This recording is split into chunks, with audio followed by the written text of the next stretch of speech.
అందరూ బాగున్నారా? యాక్చువల్లీ నేను ఎందుకు ఈ వీడియో చేస్తున్నానంటే బిగ్ బాస్ గ్రాండ్ ఫినాలే అయిపోయిన తర్వాత నేను కొన్ని విజువల్స్ చూశాను. అది చూసి చాలా బాధపడ్డాను. ఫస్ట్ ఆఫ్ ఆల్ మీ అందరికీ ఒక విషయం చెప్పాలనుకుంటున్నానండి. ఏంటంటే సో అమర్ కానీ, ప్రశాంత్ కానీ, నేను కానీ, లేకపోతే శివాజీ అన్న కానీ, నైని, లేకపోతే అశ్విని, వీళ్ళందరూ కూడా లోపల ఉన్న టేస్టీ తేజ, ఎవ్రీ వన్ మేమందరం కూడా చాలా చాలా క్లోజ్ ఫ్రెండ్స్. కొన్ని విజువల్స్ చూశాను. గేట్ని గట్టిగా తనడం, నేను చంపేస్తాను, నరికేస్తాను అనడం, లేకపోతే కార్లు పగలగొట్టడం, ఇవన్నీ ప్లీజ్ స్టాప్ చేయండి. ఎందుకంటే కొంచెం ఆలోచించండి. మేమందరం చాలా క్లోజ్ ఫ్రెండ్స్. మేము బయటకు వచ్చిన తర్వాత అందరినీ కలుస్తున్నాము, అందరం చాలా హ్యాపీగా ఉంటున్నాము.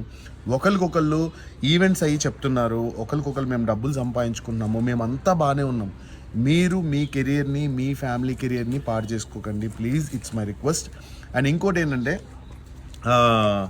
నేను అక్కడి నుంచి బయలుదేరినప్పుడు, అన్నపూర్ణ గేట్ నుంచి బయలుదేరినప్పుడు నన్ను అందరూ చాలా బాగా రిసీవ్ చేసుకున్నారు. నా కార్ అయితే ఏం డ్యామేజ్ కాలేదు, మంచిగా ఉంది, అంతా బాగానే ఉంది. బట్ నేను నిజంగా చెప్తున్నాను, మేమందరం కూడా చాలా కష్టపడి పైకి వచ్చాము.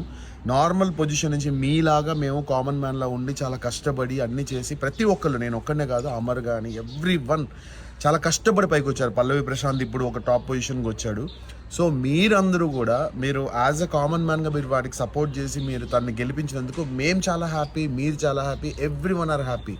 కానీ కష్టపడి సంపాదించుకున్న వాళ్ళ ప్రాపర్టీస్ లైక్ గీతు కానీ, అమర్ కార్ కానీ, లేకపోతే అశ్విని కార్ కానీ, అవి లక్షల్లోకి అవుతాయండి. అది రిపేర్ చేయించుకోవాలంటే వాళ్ళకి పాపం కదా. సో కొంచెం మీరు కూడా ఆలోచించండి. ఇది పర్సనల్గా తీసుకోకండి. Bigg Boss is just a game. ఆ హౌస్లో ఉన్నంత వరకే. తర్వాత బయటకు వచ్చిన తర్వాత మేమందరం చాలా క్లోజ్ ఫ్రెండ్స్లా ఉంటాం. మీరు చూసే ఉంటారు. తేజ కానీ, నేను కానీ, వాడు నన్ను నామినేట్ చేసినా కూడా నేను ఎంత క్లోజ్గా మూవ్ అవుతున్నా, వాడు నాకు బెస్ట్ ఫ్రెండ్ అయిపోయాడు. సో బయటకు వచ్చిన తర్వాత మాకు ఎటువంటి కోపాలు తాపాలు అయితే ఉండవు. మీరు సేఫ్గా ఉండండి, మీ కెరీర్ గురించి ఆలోచించండి, మీరు మంచి పొజిషన్కి రావాలని ఆలోచించండి, మీలో ఎవరన్నా మళ్ళీ కామన్ మ్యాన్గా బిగ్ బాస్కి రావాలని ఆలోచించండి తప్ప ఇలా కొట్టేస్తాను, చంపేస్తాను, నరికేస్తాను వాళ్ళ పర్సనల్ లైఫ్లోకి మాత్రం వెళ్ళకండి. మొన్న కార్లో అమర్ వాళ్ళ అమ్మగారు కూడా దెబ్బలు తగిలాయి. So please it's my request అందరికీ, కొంచెం మీరు కూల్ డౌన్ అవ్వండి, కామ్ డౌన్ అవ్వండి.